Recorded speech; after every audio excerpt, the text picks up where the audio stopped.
Hello and welcome to the Sherlock Holmes Bedtime Stories podcast. Each episode is a section from a classic Sherlock Holmes story with relaxing music to help you fall asleep. If you love the podcast and never miss an episode, please follow us on Spotify and Apple Podcasts and leave a 5-star rating. You can also follow Sherlock Holmes Bedtime Stories on Instagram. We post about upcoming episodes, fun facts from the world of Sherlock Holmes, and tips to help you get a good night's sleep. Again, it's Sherlock Holmes Bedtime Stories on Instagram.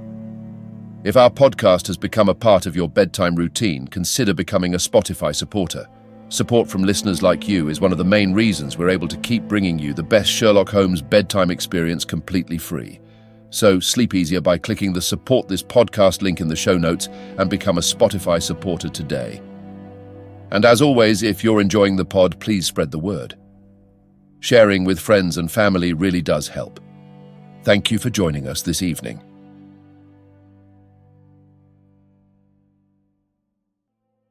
Now it's time to relax. Let your body fall into a comfortable position in your bed and drift gently into a state of total relaxation with tonight's story. The Hound of the Baskervilles. Chapter 2. The Curse of the Baskervilles. "I have in my pocket a manuscript," said Dr. James Mortimer. "I observed it as you entered the room," said Holmes. "It is an old manuscript. Early 18th century, unless it is a forgery." "How can you say that, sir?" "You have presented an inch or two of it to my examination all the time that you have been talking. It would be a poor expert who could not give the date of a document within a decade or so. You may possibly have read my little monograph upon the subject. I put that at 1730. The exact date is 1742. Dr. Mortimer drew it from his breast pocket. This family paper was committed to my care by Sir Charles Baskerville, whose sudden and tragic death some 3 months ago created so much excitement in Devonshire. I may say that I was his personal friend as well as his medical attendant. He was a strong-minded man, sir, shrewd, practical, and as unimaginative as I am myself. Yet he took this document very seriously, and his mind was prepared for just such an end as did eventually overtake him." Holmes stretched out his hand for the manuscript and flattened it upon his knee. "You will observe, Watson, the alternative use of the long S and the short. It is one of several indications which enabled me to fix the date." I looked over his shoulder at the yellow paper and the faded script. At the head was written, "Baskerville Hall," and below in large scrawling figures, 1742. It appears to be a statement of some sort. "Yes, it is a statement of a certain legend which runs in the Baskerville family. But I understand that it is something more modern and practical upon which you wish to consult me." "Most modern. A most practical, pressing matter which must be decided within 24 hours. But the manuscript is short and is intimately connected with the affair. With your permission, I will read it to you." Holmes leaned back in his chair, placed his fingertips together and closed his eyes, with an air of resignation. Dr. Mortimer turned the manuscript to the light and read in a high, cracking voice the following curious old-world narrative. "Of the origin of the Hound of the Baskervilles there have been many statements, yet as I come in a direct line from Hugo Baskerville, and as I had the story from my father, who also had it from his, I have set it down with all belief that it occurred even as is here set forth. And I would have you believe, my sons, that the same justice which punishes sin may also most graciously forgive it, and that no ban is so heavy but that by prayer and repentance it may be removed. Learn then from this story not to fear the fruits of the past, but rather to be circumspect in the future, that those foul passions whereby our family has suffered so grievously may not again be loosed to our undoing. Know then that in the time of the Great Rebellion, the history of which by the learned Lord Clarendon I most earnestly commend to your attention, this manor of Baskerville was held by Hugo of that name, nor can it be gainsaid that he was a most wild, profane, and godless man. This, in truth, his neighbours might have pardoned, seeing that saints have never flourished in those parts, but there was in him a certain wanton and cruel humour which made his name a byword through the West. It chanced that this Hugo came to love, if indeed so dark a passion may be known under so bright a name, the daughter of a yeoman who held lands near the Baskerville estate. But the young maiden, being discreet and of good repute, would ever avoid him, for she feared his evil name. So it came to pass that one Michaelmas this Hugo, with 5 or 6 of his idle and wicked companions, stole down upon the farm and carried off the maiden, her father and brothers being from home, as he well knew. When they had brought her to the hall, the maiden was placed in an upper chamber, while Hugo and his friends sat down to a long carouse, as was their nightly custom. Now the poor lass upstairs was like to have her wits turned at the singing and shouting and terrible oaths which came up to her from below, for they say that the words used by Hugo Baskerville when he was in wine were such as might blast the man who said them. At last, in the stress of her fear, she did that which might have daunted the bravest or most active man, for by the aid of the growth of ivy which covered and still covers the south wall she came down from under the eaves, and so homeward across the moor, there being 3 leagues betwixt the hall and her father's farm. It chanced that some little time later Hugo left his guest to carry food and drink, with other worse things perchance, to his captive, and so found the cage empty and the bird escaped. Then, as it would seem, he became as one that hath a devil, for rushing down the stairs into the dining hall, he sprang upon the great table, flagons and trenchers flying before him, and he cried aloud before all the company that he would that very night render his body and soul to the powers of evil, if he might but overtake the wench. And while the revellers stood aghast at the fury of the man, one more wicked, or it may be more drunken than the rest, cried out that they should put the hounds upon her. Whereat Hugo ran from the house, crying to his grooms that they should saddle his mare and unkennel the pack, and giving the hounds a kerchief of the maid's, he swung them to the line, and so off full cry in the moonlight over the moor. Now for some space the revellers stood agape, unable to understand all that had been done in such haste. But anon their bemused wits awoke to the nature of the deed which was like to be done upon the moorlands. Everything was now in an uproar, some calling for their pistols, some for their horses, and some for another flask of wine. But at length some sense came back to their crazed minds, and the whole of them, 13 in number, took horse and started in pursuit. The moon shone clear above them, and they rode swiftly abreast, taking that course which the maid must needs have taken if she were to reach her own home. They had gone a mile or 2 when they passed one of the night shepherds upon the moorlands, and they cried to him to know if he had seen the hunt. And the man, as the story goes, was so crazed with fear that he could scarce speak. But at last he said that he had indeed seen the unhappy maiden with the hounds upon her track. "But I have seen more than that," said he, "for Hugo Baskerville passed me upon his black mare, and there ran mute behind him such a hound of hell as God forbid should ever be at my heels." So the drunken squires cursed the shepherd and rode onward. But soon their skins turned cold, for there came a galloping across the moor, and the black mare, dabbled with white froth, went past with trailing bridle and empty saddle.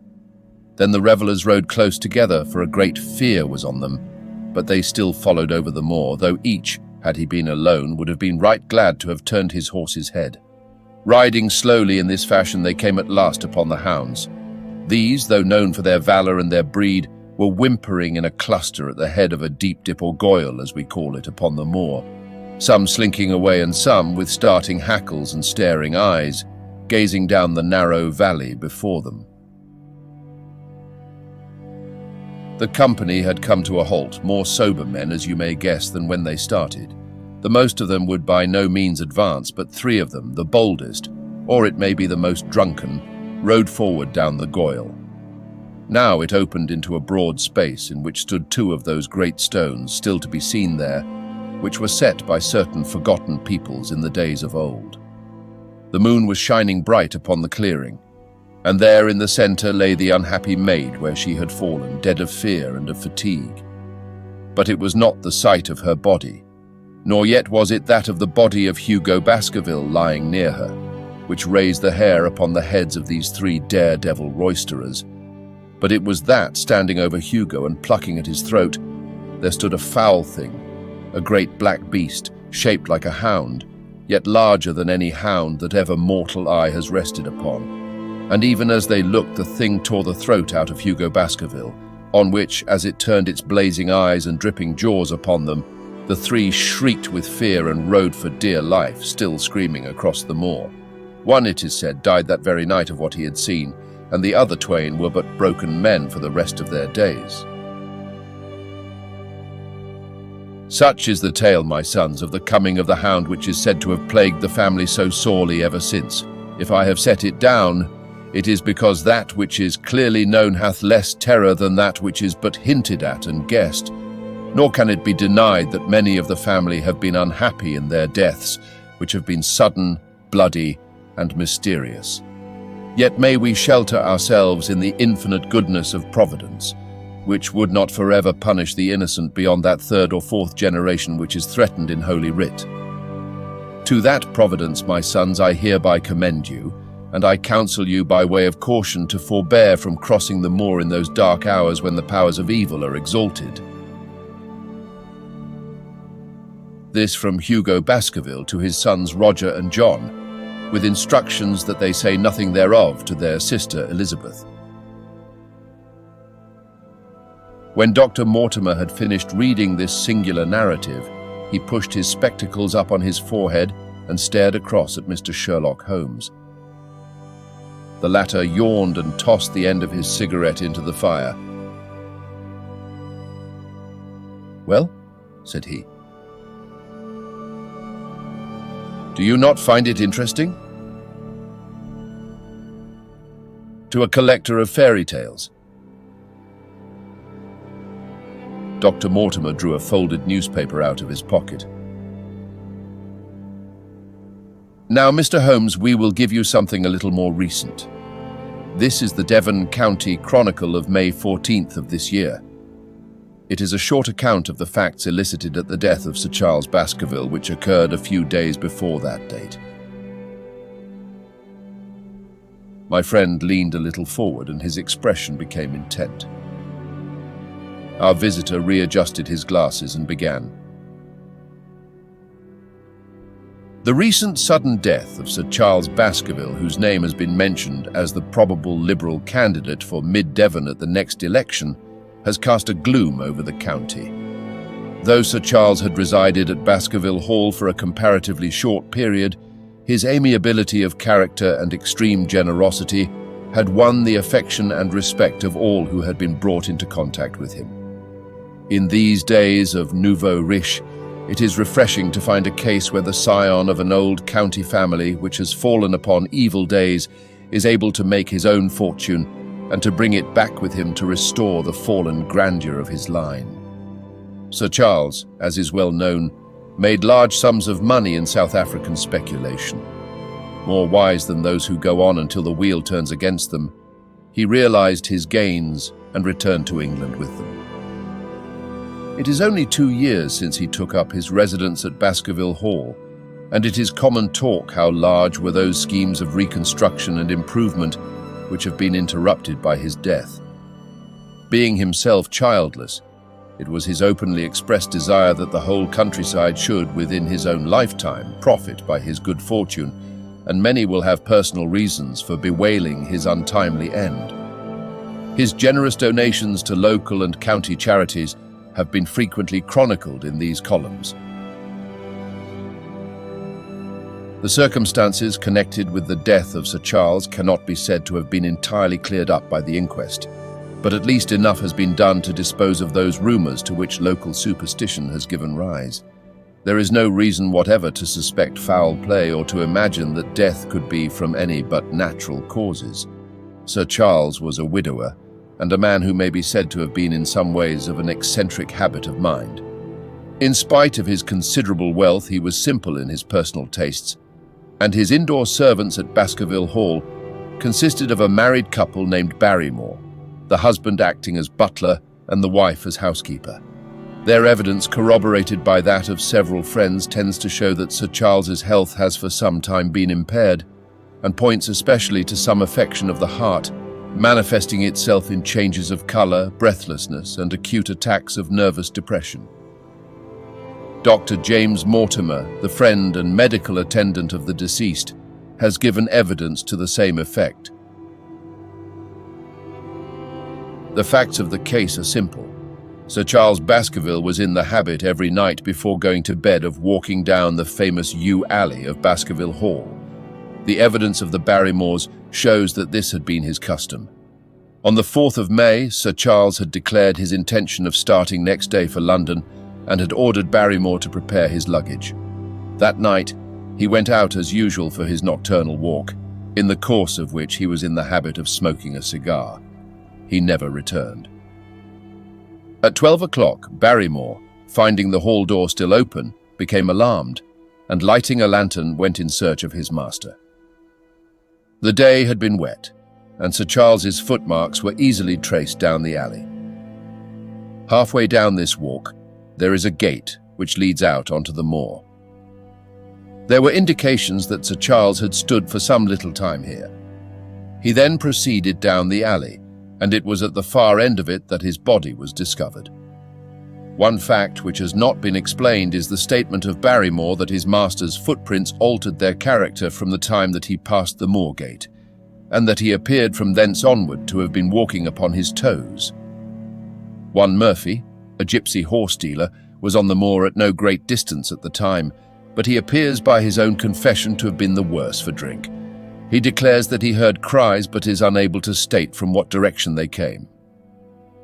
No signs of violence were to be discovered upon Sir Charles's person, and though the doctor's evidence pointed to an almost incredible facial distortion, so great that Dr. Mortimer refused at first to believe that it was indeed his friend and patient who lay before him, it was explained that that is a symptom which is not unusual in cases of dyspnoea and death from cardiac exhaustion. This explanation was borne out by the post-mortem examination, which showed long-standing organic disease, and the coroner's jury returned a verdict in accordance with the medical evidence. It is well that this is so, for it is obviously of the utmost importance that Sir Charles's heir should settle at the Hall and continue the good work which has been so sadly interrupted. Had the prosaic finding of the coroner not finally put an end to the romantic stories which have been whispered in connection with the affair, it might have been difficult to find a tenant for Baskerville Hall.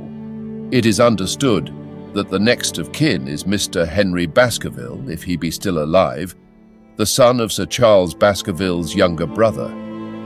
The young man, when last heard of, was in America, and inquiries are being instituted with a view to informing him of his good fortune. Dr. Mortimer refolded his paper and replaced it in his pocket. Those are the public facts, Mr. Holmes, in connection with the death of Sir Charles Baskerville. I must thank you, said Sherlock Holmes, for calling my attention to a case which certainly presents some features of interest. I had observed some newspaper comment at the time, but I was exceedingly preoccupied by that little affair of the Vatican cameos, and in my anxiety to oblige the Pope, I lost touch with several interesting English cases. This article, you say, contains all the public facts? It does.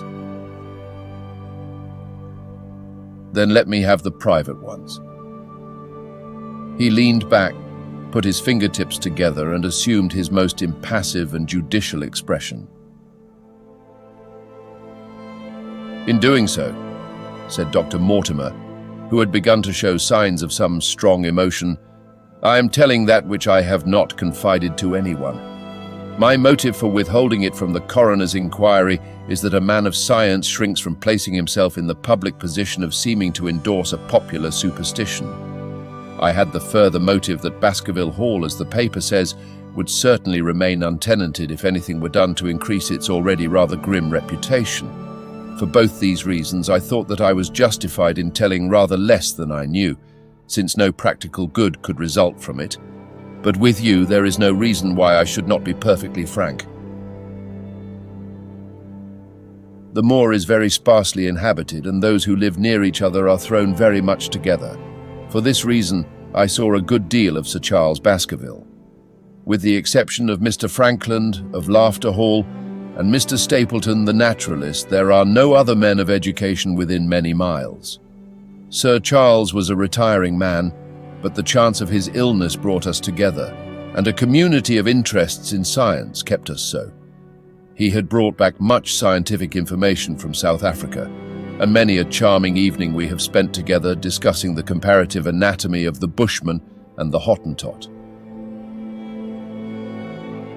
Within the last few months, it became increasingly plain to me that Sir Charles's nervous system was strained to the breaking point.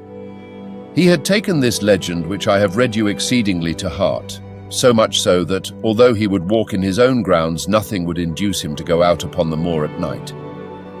Incredible as it may appear to you, Mr. Holmes, he was honestly convinced that a dreadful fate overhung his family, and certainly the records which he was able to give of his ancestors were not encouraging.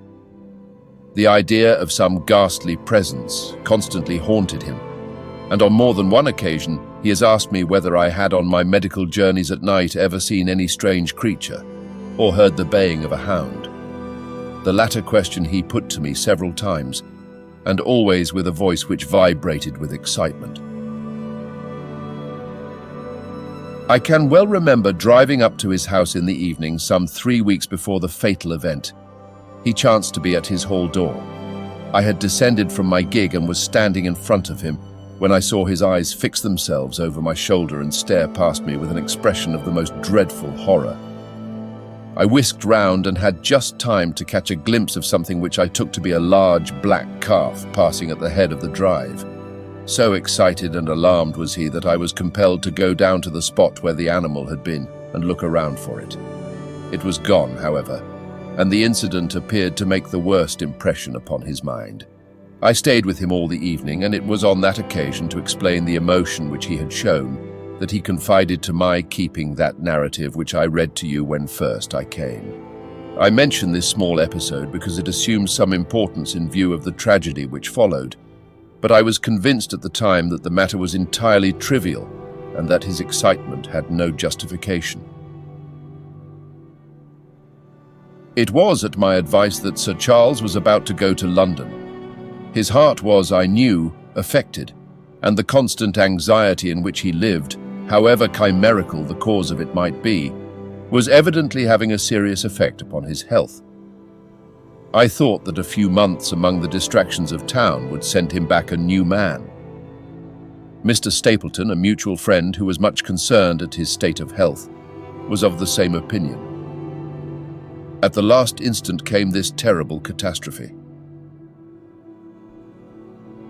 On the night of Sir Charles's death, Barrymore, the butler who made the discovery, sent Perkins the groom on horseback to me, and as I was sitting up late, I was able to reach Baskerville Hall within an hour of the event. I checked and corroborated all the facts which were mentioned at the inquest. I followed the footsteps down the yew alley. I saw the spot at the moor gate where he seemed to have waited. I remarked the change in the shape of the prints after that point. I noted that there were no other footsteps save those of Barrymore on the soft gravel, and finally I carefully examined the body, which had not been touched until my arrival. Sir Charles lay on his face, his arms out, his fingers dug into the ground, and his features convulsed with some strong emotion to such an extent that I could hardly have sworn to his identity. There was certainly no physical injury of any kind. But one false statement was made by Barrymore at the inquest. He said that there were no traces upon the ground round the body. He did not observe any. But I did, some little distance off, but fresh and clear. Footprints. Footprints. A man's or a woman's? Dr. Mortimer looked strangely at us for an instant, and his voice sank almost to a whisper as he answered. Mr. Holmes, they were the footprints of a gigantic hound.